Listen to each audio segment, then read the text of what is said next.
Before we begin, make sure to smash that like button, subscribe to our channel, and click the notification bell for more amazing videos. Woman becomes a mother at 66 years old. Then her doctor discovers something phenomenal, part 2.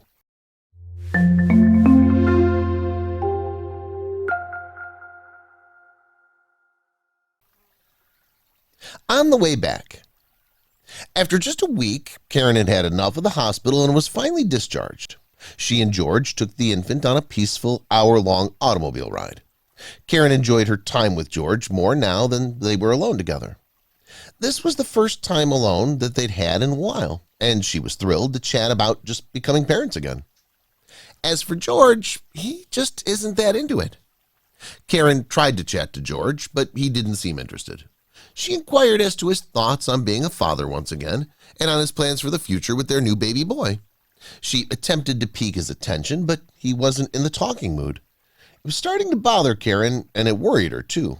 What was George's problem? Is he afraid of talking? George's actions at the hospital may be disregarded. Since he had just become a father once again, he had good reason to feel emotional. In every way, this new chapter of his life would be different. George needed time to acclimatize, but something had to be wrong now that they were on their way home and he still wouldn't speak to her. Gathering of people. Karen made the executive decision to put George's odd behavior on hold for the time being. Once she was released from the hospital, she felt a tremendous sense of relief. When they got home, their kids and other family members were there to welcome them and celebrate the new baby. But George is still behaving strangely. The bond of family. Everyone in the family was overjoyed to have a new member, but Karen especially adored her newborn niece or nephew, but George didn't appear to mind at all. He didn't give a damn about Karen or the rest of the family or the newborn kid. He treated everyone there as if he were an outsider. Karen put up a brave new front since she didn't want to create panic, but she was starting to grow nervous. The obsession that has taken over George. At the hospital, George had spent a lot of time staring at their newborn son and not paying any attention to Karen. All of it seemed to have disappeared. Even when he was at home with his loved ones, he seemed unconcerned. George promptly passed the infant over to a family member and went in search of a drink after being given custody of the child. Just what is George up to here? The longer this continued, the worse this conduct became. Karen was unsure whether she should bring up the subject with George. He'd been friendly for a while, but recently he simply looked distant. Where did he go and why didn't he come back? Was he privy to information that Karen wasn't? Why do you think that is? Currently, she's back in the hospital. While Karen was fretting about George at home, medical staff at the hospital were concerned about something else. Earlier that day, they had informed Karen that she was being returned home. She and the baby seemed to be in excellent health, so they weren't worried about them. With the test results in hand, though, they realized they had to call them back. Test outcomes. Even after Karen had gone, there were still unanswered quizzes. The hospital had released them, anticipating negative test results, because after all, both she and the baby had been healthy and robust upon discharge from the hospital. Where did we go wrong? I'd like to see it completed twice. When the test results came back, the physicians were more than a little taken aback. Tests were repeated twice more to ensure accuracy of findings. They doubled down on making sure that they had the appropriate samples and that the tests had gone off without a hitch, and they still got the same result. Please revisit the clinic. 3 sets of testing confirmed that Karen and her family needed to return to the hospital. They realized they required Karen and George's prompt return and made the call.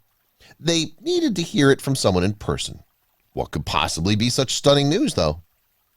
The request. Karen was exhausted by the time the family finally departed the house. She and George had just put the baby to bed and were doing some cleanup after the party. Right then the phone rang. Karen answered it, thinking it was another family member phoning to offer their congratulations. Nonetheless, it wasn't a member of the family. The true terror lay in something else entirely. Awaiting a phone call. She knew something was awry as soon as she saw that it was the hospital phoning. No one from the hospital would be phoning to see how you were doing just yet. They'd just recently returned home. George realized it was the hospital phoning, and he immediately became tense. He had anticipated a call like this one. Disconcerting findings. Karen was instructed to return to the hospital with George and the newborn early the next morning. After conducting a battery of tests, they reported to Karen that they had discovered something worrying. Karen's heart was broken. George's reaction was unexpected, but they wouldn't tell her over the phone what it was. What George knows. In a conversation with Karen, George said that he had a theory about what this may be. Karen was already anxious about it, and he didn't want to bring it up until they heard the findings. According to him, it would be unfair to her. Karen, however, couldn't sleep for fear of that very notion. She hoped beyond hope that the findings would reveal nothing bad, but it didn't seem like that was going to happen. Retracing our steps. Much had changed on the way back to the hospital from the day before. Karen was anxious, but George was cool under pressure. As well as himself, he was attempting to maintain Karen's composure. He predicted that Karen and the baby would be okay if the test results matched his expectations. Karen, though, was still anxious. Place of medical service. Even after venting to George in the vehicle, Karen didn't feel any better. Because of what he said, her worries multiplied and she couldn't get her mind off of it. She was so anxious that she couldn't even hold the baby when they arrived at the doctor's office. George picked up the infant and urged Karen to cool down again. DNA analysis. The doctor certainly seemed to be uneasy. He obviously doesn't want to break the news and is overcome with anxiety. The doctor spent too much time describing the tests and not enough getting to the crux of the matter. He repeatedly sidestepped the genuine problem, but in the end, the couple found out that the DNA testing had been concerning. What Karen isn't aware of. The doctor reassured Karen that she and the baby were healthy while explaining the results of the test that they had performed. George was the source of the issue. George seemed to understand what the doctor was saying as he nodded his head in agreement. Why weren't they filling her in on this? Who's the dad? It had been shown by several DNA testing that George was not the father of the child. The infant he was told was his kid didn't have the father's DNA. This time, Karen didn't come out on top. Immediately, she understood what had taken place and that her life was going to be flipped upside down. This scandalous affair. Karen fought back tears, but it was obvious from her husband's expression that he had known about her affair for some time. Before the infant was even born, he already knew. Even though he had a sneaking suspicion the kid wasn't his, he kept quiet since he knew a new child would make Karen happy. There was more, however. George's faith. All during her pregnancy, George was there for Karen and treated her with nothing but kindness and love. The possibility that it was his child remained a source of hope for him. He was confident Karen couldn't have conceived the child with anyone else, but after the birth, he realized he wasn't the father. What his instincts told him to be true, he discovered to be so. Characteristic variations. While trying to form a relationship with the infant, he conducted a thorough examination of the infant. You can tell the infant doesn't look like him because hair and eyes that didn't quite go with either him or Karen. He knew the kid wasn't biologically his, but he'd been quiet about it because he wanted Karen to be happy. But now it was Karen's turn to share her thoughts. Two dads.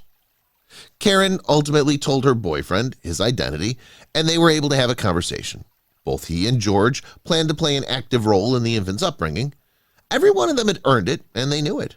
George chose to remain with Karen, regardless of whether or not she was pregnant with his child. His only motivation was to make her happy. Variety in the family. Something had to give in their family dynamic. Karen had to break the news to her grown children that George was not the father of the kid. George calmed everyone down by repeating that he simply wanted Karen to be happy. And after a while, everyone was able to get over their initial astonishment and anger. And in the end, everyone got along well. The events of this story are entirely fictional and are products of the author's imagination. Images included are meant for illustration purposes only. Any resemblance to actual events, places, or persons, living or dead, are entirely coincidental. Please share this with your friends and family.